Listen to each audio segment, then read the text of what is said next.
Challange, and it's another good week of progress and a lot of cool new toys. So let's get right to the update. First and foremost, I've got my notes down here this time to kind of keep better track of where I'm at. First and foremost, on the tea cabinet, which is month 1 project, on the 3rd week of that, and I gotta tell you, it's almost done and it's looking great. I'm gonna show you some video of that. Got the stand done with all the legs. I've got the curved front on it, and I think it looks awesome and it's really coming together. So the heavy work is actually done. The cabinet is built and ready for a finish, and the legs now are built and glued up and ready for a finish. The 2 things that I have, well, 3 things really that I have left to do is, one is there's some touch-up that I need to do to the cabinet. There's a couple of pieces of veneer that I need to glue and just kind of fill in some holes. I gotta do some real good sanding on it. There's a lot on it that needs to be sanded. And then I need to figure out a way to attach the cabinet to the legs. And I think the way I've decided to do this is with 3/8" dowels. I'm going to drill holes into the top of the legs and then put the dowels in and then drill corresponding holes up into the cabinet and have it fit on there.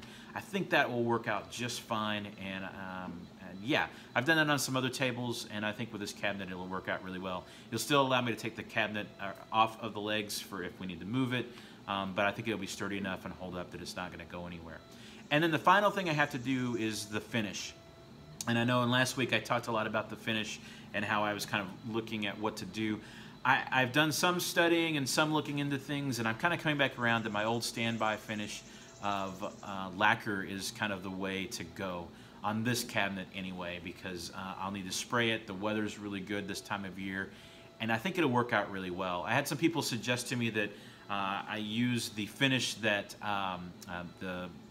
Dave from Make Something used, which was a thinned down shellac, or an alcohol and shellac mix with a wax on top.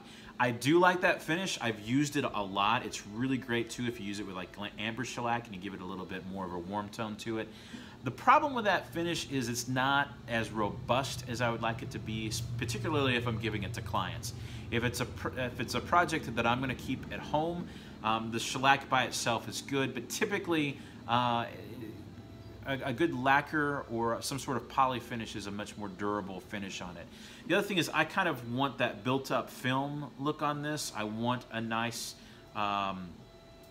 finish look to it. With shellac, a lot of times you don't get the build-up unless you put a whole lot of coats on it, which means a whole lot more work. And although it's fast, it still is a lot of work. So on this project anyway, I'm not going to go with anything new. I'm going to go with lacquer. And I'm probably going to spray it on, and that should be good enough for now. I'll experiment with more finishes as we go along. And like I said, it's one of my goals to kind of develop a finish that is durable, so if that I'm giving it to other folks as a gift or if I'm selling it, that I feel comfortable that it's going to hold up. And shellac by itself with wax, I just don't feel is a sturdy enough finish for that. All right, so that's the tea cabinet. Some other very cool things that I did this week. One of them you see running in the background is I bought a 2.8 watt laser from JTech Photonics to go on my X-Carve. Man, I love it. I decided to pull the trigger on it, and I bought it on Friday. I received it Monday, and from about 4 o'clock till about 7 o'clock with a dinner break in there, I worked on it. And by 8 o'clock, I had a finished piece that looked really, really good. And actually, it would have been a lot quicker than that, but some of my challenges are the setup that I have. The JTech working on the X-Carve with the X-Carve Upgrade kit was flawless, installed beautifully. It was very simple. I couldn't ask for anything better. That was probably about an hour-long amount of work. It was really good. The problem that I had is I'm a Macintosh guy. I love Apple. I use Macintosh. And getting laser driver software that runs on a Mac I found was to be a little bit of a challenge. I could run Windows in boot camp. I really don't like that. I'm not a Microsoft guy. I don't like it. I might look at Linux. But I ended up finding a couple of applications that actually work really, really well. One of them is LaserWeb 4. Which does a great job of generating G-code, and then I use Universal Code G-code Sender, which I've used in the past, and that process really works out well. In fact, you can see it running in the background right now, running a job.